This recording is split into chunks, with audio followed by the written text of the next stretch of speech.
I like to imagine that I have this inner feminine oracle, and in order for me to connect with her and embody her, I have to cultivate a life that allows me to have peace, enough peace to be able to sit with the unknown, to be in the liminal space.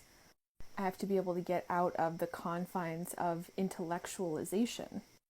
And when there is a space for that softness, for more regulation, nervous system regulation within my life, the more precise and high quality the creations are, because the feminine, this inner oracle, is directing my inner masculine, this king, and he is what it moves and shakes in the material world.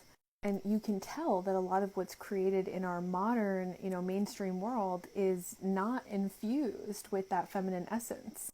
There's a lot of producing and busying for the sake of what? It's the wisdom that creates a precision and an accuracy in creation. It's what allows us to actually exalt our creations. Otherwise, we're just producing from our lower ego, and that's not going to create very balanced results. I love how my inner masculine listens to my inner feminine in this relationship that's blooming.